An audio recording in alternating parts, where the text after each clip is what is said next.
जय हिंद स्टूडेंट्स। आज हम लोग इंग्लिश ग्रामर में पार्ट ऑफ स्पीच क्या होता है और पार्ट ऑफ स्पीच से एक वर्ड का फंक्शन कैसे बदल जाता है, इसको बहुत ही इंटरेस्टिंग तरीके से समझेंगे। और इसके लिए जो मैंने वर्ड लिया है that is fair, FAIR, fair.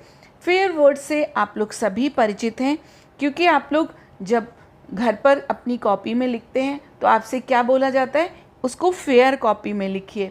एक बहुत ही पॉपुलर फेयर का यूज़ है फेयरनेस क्रीम, यानी ऐसी क्रीम जिससे कि फेयरनेस आ जाए, गोरापन आ जाए। तो इस फेयर वर्ड के डिफरेंट मीनिंग है और ये अलग अलग पार्ट ऑफ स्पीच में फंक्शन करता है और किस तरीके से अपना मीनिंग देता है, हम इसको आज एक बहुत ही इंटरेस्टिंग एग्जाम्पल्स लेकर समझेंगे। फेयर वर्ड जो कि बहुत ही ब्यूटीफुल है, स्लाइड में देखिए इसके कितने सारे मीनिंग है। Lovely, impartial, honest, beautiful, gathering, clean, sincere, neat और बहुत सारे इसके मीनिंग हैं, जो हम जैसे जैसे आगे बढ़ते जाएंगे इसके मीनिंग को और इसकी पार्ट ऑफ स्पीच को समझते जाएंगे। सबसे पहले हम फेयर को एज एन एडजेक्टिव, यानी जब ये एडजेक्टिव की तरह फंक्शन करता है। एडजेक्टिव क्या होते हैं? हिंदी में एडजेक्टिव का मतलब होता है विशेषण। विशेषण उन शब्दों को कहते हैं जो कि संज्ञा या सर्वनाम की विशेषता बतलाते हैं। इंग्लिश में ऐसे वर्ड्स जो कि नाउन या प्रोनाउन को मॉडिफाई करते हैं, उनको डिफाइन करते हैं। तो यदि ये फेयर वर्ड अपने नाउन को, अपने साथ में जो नाउन लिए है उसके लिए एडजेक्टिव का फंक्शन करता है, तब इसका मीनिंग क्या होगा? Free from bias, dishonesty, injustice, self interest, prejudice और फेवरेटिज्म।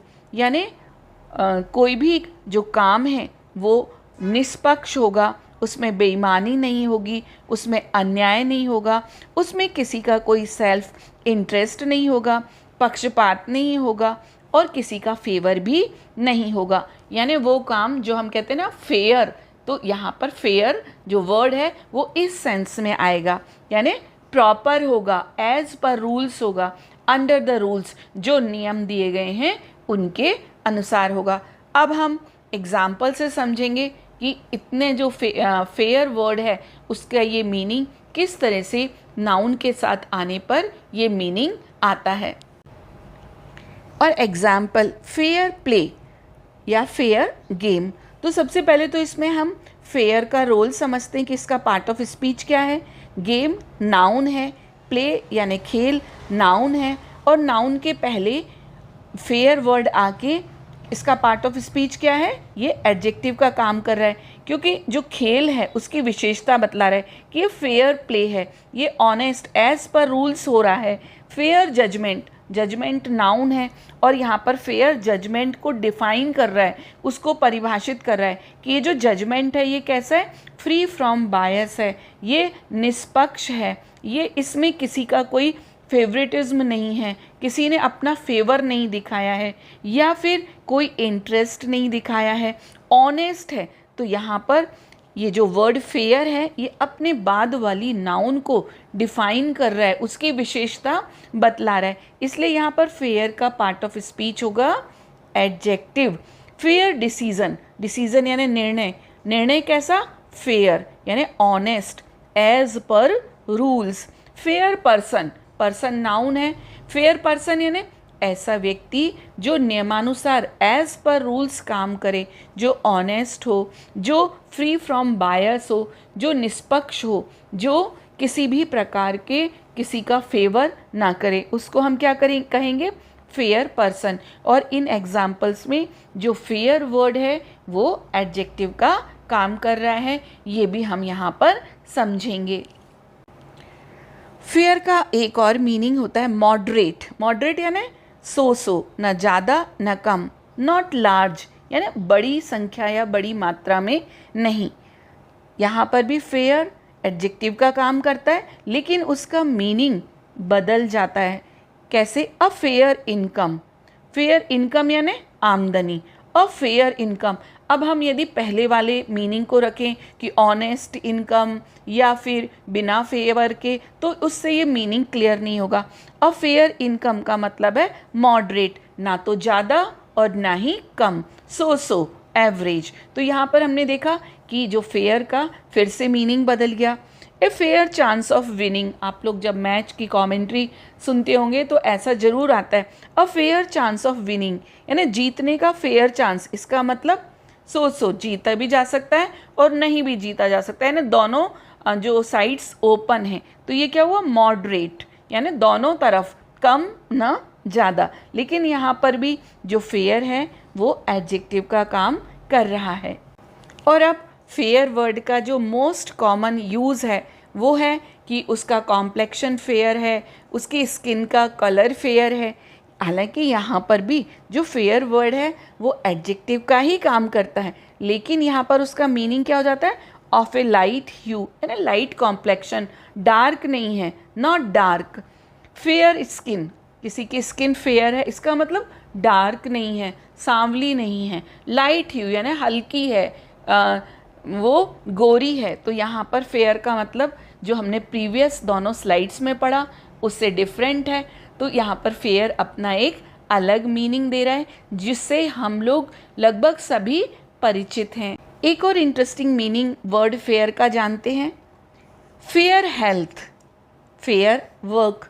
अभी तक हमने पढ़ा फेयर का मीनिंग कहीं ऑनेस्ट है, कहीं फ्री फ्रॉम बायस है, कहीं फ्री फ्रॉम इनजस्टिस है, तो कहीं उसका नॉट डार्क, कहीं मॉडरेट है। लेकिन फेयर हेल्थ, तो फेयर हेल्थ में नीदर एक्सीलेंट नॉर पुअर, ना तो बहुत अच्छी ना बहुत ख़राब, कि आपकी हेल्थ कैसी है, तो फेयर हेल्थ, इसका मतलब ना तो बहुत अच्छी ना बहुत ख़राब, मॉडरेट है, जैसा हमने पहले जाना। फेयर वर्क, फेयर वर्क यानी फेयर वर्क है यानी ना तो बहुत अच्छा है और ना ही बहुत ख़राब है। Depends on the conversation, depends on the meaning, कि यहाँ पर फेयर का क्या मीनिंग निकल कर आ रहा है। लेकिन जो इसका पार्ट ऑफ स्पीच है वो एडजेक्टिव ही है। फेयर हैंडराइटिंग, अब फेयर हैंडराइटिंग, हैंडराइटिंग तो नाउन हो गया, नाउन को डिफाइन कर रहा है वर्ड फेयर, उसकी विशेषता बतला रहा है, लेकिन यहाँ पर इसका मीनिंग फिर से बदल जाता है। तो आप लोग जान रहे होंगे, आपको मज़ा आ रहा होगा कि एक फेयर वर्ड जो अभी तक फेयरनेस क्रीम और फेयर कॉपी तक ही था, उसके मीनिंग कितने सारे हैं और आप कितने तरीके से इस वर्ड को यूज़ कर सकते हैं। तो फेयर हैंडराइटिंग का मतलब है इजी टू रीड, पढ़ने में आसान, नीट स्पष्ट, रीडेबल पढ़ने योग्य, अंडरस्टैंडेबल जिसको कि समझा जा सके। कई बार होती है ना हैंडराइटिंग इतनी ख़राब होती है कि वो सही भी लिखा हो तो समझ में नहीं आता है, लेकिन यदि हैंडराइटिंग ऐसी है जो पढ़ने वाले को साफ साफ समझ में आ रही है तो वो क्या होगा, फेयर हैंडराइटिंग। एक और फेयर का मीनिंग जानते हैं, फ्री फ्रॉम ब्लेमिश, इम्परफेक्शन और anything impairs the appearance, quality और कैरेक्टर। एग्जाम्पल है फेयर रेपुटेशन, यानी उसकी रेपुटेशन, उसकी प्रतिष्ठा फेयर है। अब यहाँ पर फेयर क्या हुआ, यानी उस पर कोई ब्लेमिश, कोई दाग धब्बा नहीं है, कोई ऐसा उस पर कोई उनकी प्रतिष्ठा पर आँच नहीं आई है। तो यहाँ पर क्या होगा, fair reputation, free from blemish, imperfection और एनीथिंग इम्पेयर्स द अपीयरेंस, जो भी आपकी प्रतिष्ठा पर आँच आने वाली यदि कोई बात नहीं है तो वो रेपुटेशन, वो प्रतिष्ठा कैसी होगी, फेयर रेपुटेशन। फेयर का और मीनिंग देखते हैं, अनऑब्स्ट्रक्टेड यानी जिसमें कोई बाधा ना हो, ऑब्स्ट्रक्ट यानी बाधा, परेशानी, और अनऑब्स्ट्रक्टेड यानी बिना बाधा के, निर्बाध, नॉट ब्लॉक्ड अप, जिसको रोका ना गया हो, इसका मतलब clear, open. Example, the way was fair for our advance, यानी हमें आगे बढ़ने के लिए जो रास्ता था वो कैसा था, फेयर था, यानी क्लियर था, ओपन था, खुला हुआ था, ब्लॉक नहीं था, वहाँ कोई बाधा नहीं थी। तो यहाँ पर फेयर का मीनिंग हमने किस सेंस में जाना, क्लियर, ओपन, बीच में कोई ब्लॉकेज नहीं। एक और एग्जाम्पल, फेयर सरफेस। अब आप यदि हमको दो ही मीनिंग मालूम हो कि एक तो फेयर कॉपी और एक फेयरनेस क्रीम, अब फेयर सरफेस में क्या है फेयर सरफेस का मतलब है नॉट अनइवन, यानी ऊबड़ खाबड़ नहीं, ऊपर नीचे नहीं, समतल, प्लेन। तो यहाँ पर फेयर सरफेस में फेयर का मीनिंग क्या होगा? नॉट अनइवन, ऊबड़ खाबड़ नहीं होना, प्लेन होना, बिल्कुल क्लीन होना, ओपन होना, जो हमने अभी ये एग्जाम्पल्स देखे। तो आप इनको भी समझिए और इनको भी यूज़ कीजिए। रोज़ ही हम लोग पेपर में या टीवी पर मौसम की भविष्यवाणी पढ़ते हैं कि आज गरज के साथ छींटे पड़ेंगे या आज तेज़ बारिश होगी, आज ऑरेंज अलर्ट, आज रेड अलर्ट। तो यहाँ पर भी फेयर का यूज़ होता है, और कैसे होता है यदि आप इंग्लिश में पढ़ें या सुने तो आपको ये वर्ड वहाँ पर भी मिलेगा। मेटीरियोलॉजी, मेटीरियोलॉजी क्या कहलाती है? मौसम विज्ञान या ऋतु विज्ञान। इस वर्ड को भी आप याद कर लें तो उसमें फेयर का, मौसम विज्ञान में फेयर वर्ड का यूज़ होता है। कैसे? कि जब फेयर वेदर हो, कहते हैं ना आज वेदर फेयर रहेगा, तो वहाँ पे इसका मतलब है ब्राइट रहेगा, यानी सनी रहेगा, बादल नहीं रहेंगे, क्लाउडलेस रहेगा, फाइन रहेगा, नो प्रॉस्पेक्ट ऑफ रेन, बारिश की कोई संभावना नहीं है, बर्फ़ गिरने की कोई संभावना नहीं है, ओले गिरने की कोई संभावना नहीं है, स्टॉर्म यानी तूफान आने की कोई संभावना नहीं है। तो फेयर वेदर का मतलब क्या हुआ? फेयर वेदर, जो हमारे फेयर वर्ड को जो हम समझते थे उससे अलग मीनिंग क्या है कि यदि मौसम के कॉन्टेक्स्ट में फेयर आया है तो मौसम बिल्कुल साफ रहेगा, सनी रहेगा, ब्राइट रहेगा, क्लियर रहेगा। है ना interesting? Fair day, fair weather, fair morning. Fair day यानी ब्राइट डे, क्लाउडलेस, कोई आंधी पानी बरसात नहीं। फेयर वेदर, ऐसा मौसम, आंधी पानी बरसात, बर्फ़ गिरना, ओले गिरना कुछ भी नहीं, fair weather. Fair morning, fair morning यानी सनी मॉर्निंग, बादल नहीं है, पानी नहीं बरस रहा है, तो ऐसा वेदर, जबकि आसमान बिल्कुल साफ हो, सनी हो, तो वो क्या कहलाएगा? Fair day, fair weather, fair morning. और इन सभी में जो फेयर का पार्ट ऑफ स्पीच है वो एडजेक्टिव ही है। और अब हम जहाँ से हमारे इस फेयर वर्ड के डिफरेंट मीनिंग्स की ये जर्नी शुरू हुई थी वहाँ पर आए फेयर कॉपी, जो कि आप सारे बच्चों को हर दिन याद कराया जाता है, बताया जाता है कि फेयर कॉपी लेके आइए, फेयर कॉपी में लिखिए। लेकिन जो भी मीनिंग अभी तक हमने फेयर के पढ़े हैं वो फेयर का मीनिंग कॉपी के साथ फिट नहीं होता है। तो फेयर कॉपी में फेयर क्या मीनिंग देता है? फेयर का यहाँ पर भी पार्ट ऑफ स्पीच एडजेक्टिव ही है क्योंकि कॉपी नाउन है, लेकिन फेयर कॉपी में फेयर का मतलब है मैन्युस्क्रिप्ट। मैन्युस्क्रिप्ट यानी हस्तलिखित। यदि कोई भी स्क्रिप्ट जो कि हाथ से लिखी गई है, हस्तलिपि है, उसको एक वर्ड होता है पांडुलिपि या हस्तलिखित ग्रंथ भी होता है। हैविंग फाइन अल्टरेशन, जब हस्तलिखित है तो उसको बहुत ही फाइन यानी बारीकी से उसको करेक्शन उसमें किया करने के लिए वो कॉपी हो या किया गया हो तो उसको क्या बोला जाएगा? वहाँ पर फेयर का मीनिंग होगा हैविंग फाइन अल्टरेशन और करेक्शन। ऐसी कॉपी जो कि हाथ से लिखी गई हो, जिसमें हस्तलिखित हो, मैन्युस्क्रिप्ट हो और उसको करेक्शन के लिए, उसमें करेक्शन के लिए उसको रखा गया हो, तो वो फेयर कॉपी। और अब हम इस इंटरेस्टिंग से वर्ड फेयर का यूज़ एज एन एडवर्ब देखेंगे, यानी जब ये वर्ब की विशेषता बतलाएगा। एडवर्ब का मतलब होता है क्रिया विशेषण। क्रिया विशेषण किसे कहते हैं? ऐसे शब्द जो कि क्रिया की विशेषता बतलाते हैं उसको क्रिया विशेषण और इंग्लिश में कहते हैं एडवर्ब। थोड़ा और एडवर्ब को क्लियर कर लेते हैं, जैसे कि हिंदी का एक सेंटेंस लें कि वह तेज दौड़ता है, तो दौड़ना यानी रन, ये तो हो गई वर्ब। अब तेज यानी उसके दौड़ने को यहाँ पर मॉडिफाई किया जा रहा है, दौड़ने की विशेषता बतलाई जा रही है कि वह तेज दौड़ता है, तो जो ये तेज वर्ड होगा ये क्रिया विशेषण कहलाएगा और क्रिया विशेषण को इंग्लिश में कहते हैं एडवर्ब। तो जब ये एडवर्ब के रूप में फंक्शन करता है तो कैसे करता है? सबसे पहले तो इसका मीनिंग देख लेते हैं। अकॉर्डिंग टू द रूल्स, यानी जब जो फेयर वर्ड है, जब ये वर्ब को मॉडिफाई करेगा तो क्या मीनिंग होगा? अकॉर्डिंग टू द रूल्स, नियमानुसार, लीगल मैनर्स, यानी जो वैधानिक तरीके से, कानूनी तरीके से, विदाउट ट्रिक्स और चीटिंग, बिना किसी ट्रिक्स यानी बेईमानी के, चीटिंग के, तो इस तरह का ये मीनिंग देगा। कुछ एग्जाम्पल देखते हैं कि फेयर वर्ड एडवर्ब की तरह कैसे आता है। He does not play fair, उसने जो खेल तो खेला लेकिन वो फेयर नहीं खेला। फेयर का मतलब उसने खेल को एज पर रूल्स नहीं खेला, उसने खेल में चीटिंग की, उसने ऑनेस्टली नहीं खेला। यहाँ पर प्ले वर्ब है और वर्ब को का तरीका जो ये फेयर वर्ड है ये बता रहा है कि जो उसने खेल कैसे खेला, उस प्ले को ये डिफाइन कर रहा है। तो यहाँ पर इसका फंक्शन एडवर्ब की तरह होगा। The team won the match but did not play fair, जो टीम थी उसने मैच तो जीत लिया लेकिन वो फेयर प्ले नहीं हुआ उनका, यानी उन्होंने जो टीम मेंबर्स थे उन्होंने प्रॉपरली या ऑनेस्टली नहीं खेला।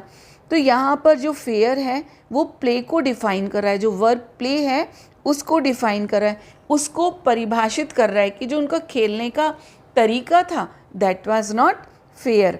तो ये हुआ फेयर का एडवर्ब के रूप में यूज़। और अब हम फेयर का यूज़ एज ए नाउन देखेंगे, जब ये संज्ञा की तरह काम करता है। जब संज्ञा की तरह काम करता है तो इसका मतलब होता है इकट्ठा होना, एकत्र होना। जैसे कि जब मेला हो, विलेज फेयर, फेयर का मतलब मेला, और मेले में क्या होता है? लोग इकट्ठे होते हैं, तो विलेज फेयर। जॉब फेयर, रोजगार मेला। बुक फेयर, पुस्तक मेला।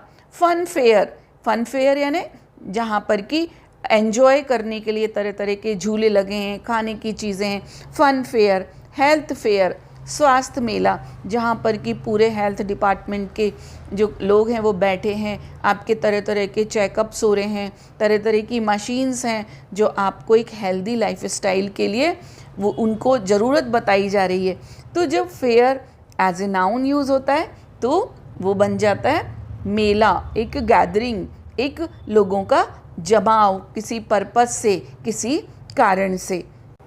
उम्मीद करती हूँ कि आपको ये फेयर वर्ड जो कि हमारी डे टू डे लाइफ में इतना कॉमन है उसके बारे में इतनी सारी जानकारी निश्चित रूप से बहुत पसंद आई होगी, अच्छी लगी होगी। एक और वर्ड जिसका कि प्रोनाउंसिएशन बिल्कुल FAIR फेयर जैसा होता है वो है FARE फेयर। तो जब जो words that have the same pronunciation but different spellings and meanings, तो इन वर्ड्स को क्या कहते हैं? होमोफोन्स। होमो मीन्स सेम, फोन यानी साउंड। जब दोनों का जो प्रोनाउंसिएशन सेम हो, उनकी प्रोनाउंसिएशन जो वर्ड्स हैं उनकी साउंड सेम हो लेकिन उनके मीनिंग अलग अलग हो, उनकी स्पेलिंग अलग अलग हो, तो ऐसे वर्ड्स क्या कहलाते हैं? होमोफोन्स। जैसे आपको एग्जाम्पल दिया है, to and two, TOO too भी टू होता है और TO2 भी टू होता है, तो ये क्या कहलाएंगे? होमोफोन्स। प्रिंसिपल एंड प्रिंसिपल, एक में PAL आता है, एक में PLE आता है, तो ये भी होमोफोन कहलाएंगे। लेकिन अभी हम जो वर्ड पढ़ रहे हैं वो फेयर है और उसका होमोफोन एक और वर्ड है FARE। अब दोनों में क्या डिफरेंस है ये अब हम देखते हैं। FARE फेयर, फेयर को अभी हम बहुत ज़्यादा डिटेल में ना पढ़ेंगे और इसका मीनिंग होता है cost of transportation. Cost of transportation यानी भाड़ा, कॉस्ट ऑफ ए जर्नी यानी किराया। तो यानी जब ये किराया या भाड़े के सेंस में इसका यूज़ किया जाता है। The fair for the train is ₹50, train का किराया 50 रुपये है। हैव यू पेड बस फेयर, क्या तुमने बस का किराया दिया? तो जो FARE फेयर है इसका किराए या भाड़े के सेंस में इसका प्रयोग होता है। इसका एडवांस यूज़ भी है लेकिन वो अभी हम यहाँ नहीं सीखेंगे। तो मैं उम्मीद करती हूँ कि आपको FAIR फेयर, जो कि आपके रोज़ की ज़िंदगी का एक ख़ास वर्ड है, टीचर आपको इंस्ट्रक्ट करते हैं फेयर कॉपी में लिखो, आप फेयर कॉपी चेक कराते हैं, तो ये जो फेयर वर्ड है उसके कितने सारे मीनिंग होते हैं, कितने सारे उसके यूज़ होते हैं, ये आपने सीखे और आप इन सभी जो फेयर के यूसेज हैं इनको आप यूज़ करें, इनका प्रयोग करें, ताकि आपकी जो इंग्लिश में आपकी कमांड अच्छी हो सके, आप बहुत अच्छे से इंग्लिश को पढ़ सकें। नेक्स्ट वीडियो तक के लिए जय हिंद।